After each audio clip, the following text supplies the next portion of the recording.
Hey guys, what's up? My name is Anthony, and welcome to another edition of BNA Sports Talk. I'm not sure if this is actually an edition of BNA Sports Talk, but I've been into sports betting recently, and that's what I want to get into today. Now, I put in $200. My bookie matched me for my first 100, word for word, dollar for dollar. So I have $300, and that's basically what I've been riding with. Whatever I get, that's great, and whatever I lose is whatever. I lose, I'll be upset, I'll cry for a little bit, but I can live for another day.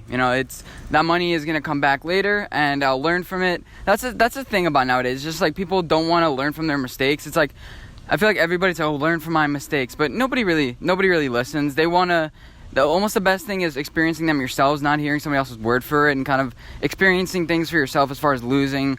Because if somebody can tell you how bad it feels to have a divorce, to have a breakup, to lose a lot of money, to lose your job, but you don't really know until it actually happens to you. So now that I have all that rambling out of the way, I really want to get into the point of the video, which is the Cleveland Indians. This is my hot take. I've been so passionate about this. That's why I'm going to upload it.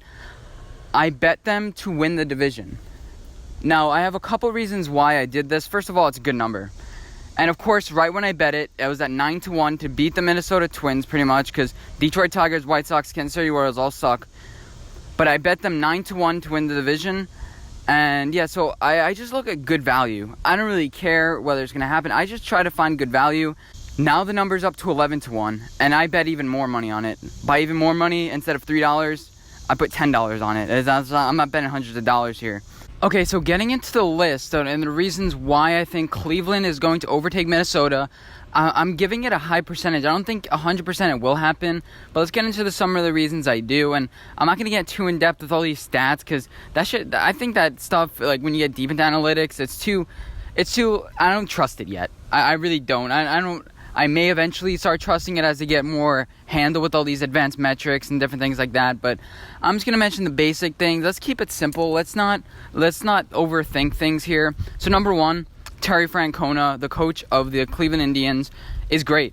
He had a little stint with the Philadelphia Athletics, I think in the late 90s, and the Philadelphia Phillies, in the late 90s.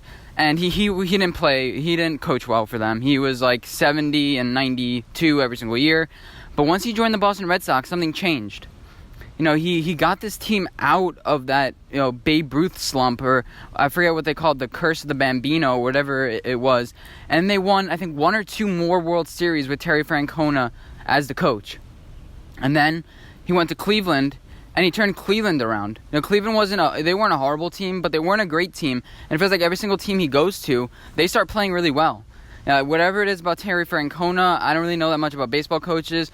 Just the way he manages the locker room, he's going to have these guys fighting.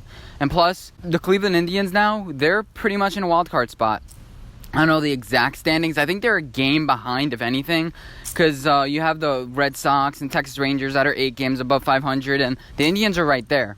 Now, the Indians are heating up over the past couple of weeks, too. They start off really slow, and now they're starting to heat up. They're currently 8 games behind the Minnesota Twins, and I think that they can do it. And, as much as I keep on saying I think they can do it, but here's another reason why. Looking at the Cleveland Indians roster, this offense has really been struggling, and I think they're going to be active at the trade deadline to make some moves, because I think they're about to make a big hop in this division, and that's because of their schedule.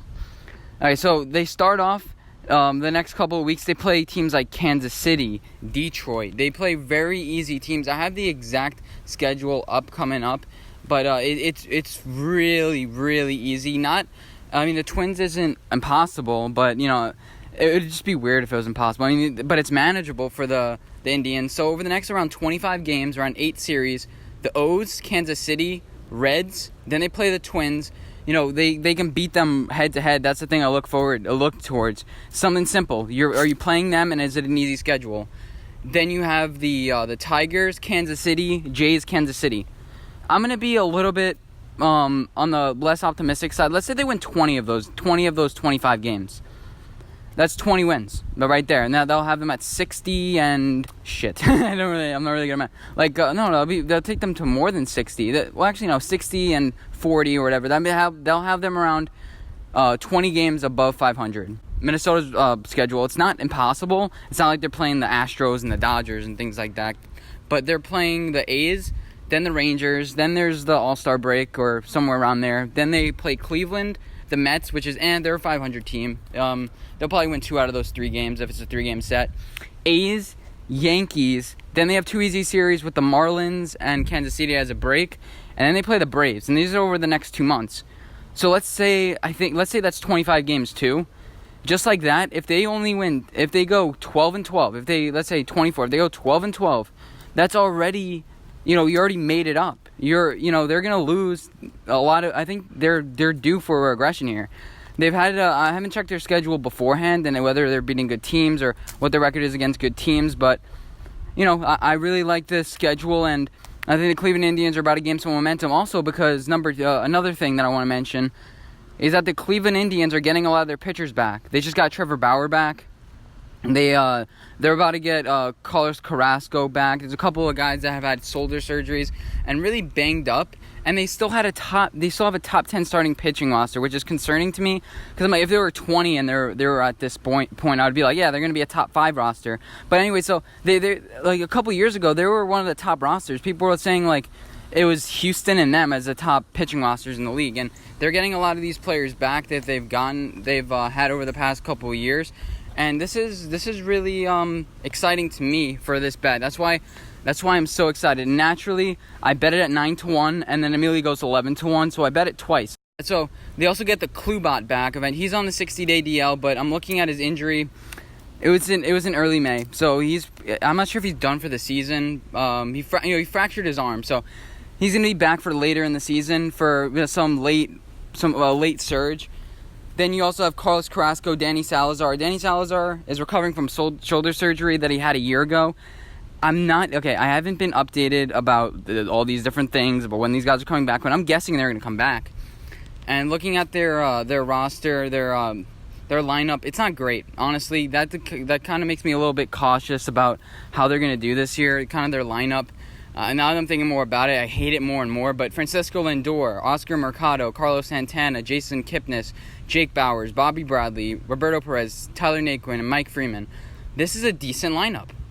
This is decent. I think that their bats they're gonna have to start to get hot. Francisco Lindor needs that lead up spot to start getting on base, and they've been stealing a lot of bases too, which is good. That means they have fight. If you have a lot of stolen bases, it either means you're really bad like Kansas City, or you're really fast and you have a lot of fight and you want to win. You want to win games. You have teams that just hit a bunch of home runs, like Seattle. Seattle's number 2 in the league for home runs this year. So home runs don't really necessarily mean that you're a good team. Because if there's nobody on base to drive in, it's not going to work out that well. And I have to shout out this relief pitching. And yeah, basically Cleveland has amazing relief pitching with Brad Hand, who's really stepped up this year. They have the best relief pitching in the league right now. And they got rid of Andrew Miller. They got rid of him. He was declining. I'm not sure if they got anything back. I think he was a free agent. But, this relief pitching core is great. And, yeah, I think going forward, if their relief pitchers don't blow games, if their team can only score 4 or 5 runs, this team isn't going to blow it. On the other hand, Minnesota has a below average relief pitching. Now, I don't watch Minnesota a lot. I'm not going to pretend like I know all of Minnesota's pitchers, and I've followed them for years and years up until this point. But I just follow kind of the numbers. I follow the numbers, and I look at trends, and I'm telling you, I think this is great value. I'd knock on this right now. They have a lot of all-stars. George Polanco. I'm not sure Nelson Cruz made it, but Miguel Sano just came back. CJ Cron has stepped up. Max Kepler. They do need a catcher. That's one of the things I think they need. That's one thing they may target. I'm not sure if there's any free agent targets. Maybe the guy from the Royals, if he's still in the Royals. I don't know. I'm bad with everything because there's so much information out there. But yeah, so Minnesota's going to be really active in free agency to get another stud pitcher. But they're first in the league in average. They're third in the league in ERA. I think the relief, if you get a streak of keep on blowing games, kind of hurts this roster, and they have a young head coach. So as far as their pitching, Kyle Gibson around 4.5 ERA. He's pretty much their second guy, I think, in my opinion. Michael Pineda is on and off. I never really trusted him. And then you have Jose Barrios, who's their ace. So they really only have one starting pitcher that's great, and he's kind of lowered that ERA, and he's been great for them. He's been great, but I think Minnesota's due for a pullback. And if over the next 2 months, Minnesota can, Cleveland can stay their course if they can just beat Minnesota that one series. If just by that, you gain, if you sweep them, I know it's a tall task, but, you catch up 3 games, and all of a sudden you're 5 games back, and, anything can happen. And I think running down the stretch, I just think if Cleveland can just stay the course, go game by game, beat Minnesota in that one series, if they sweep them, this is going to be a huge move. That's why I kind of want to bet it now. Because I know the value is only going to go down. I know it's only going to go down. Unless, if things go really bad, obviously it's going to go all the way down. But right now, if it's going to happen, it's going to have to happen now. It's going to have to happen now, right before the All-Star break. Get some momentum here.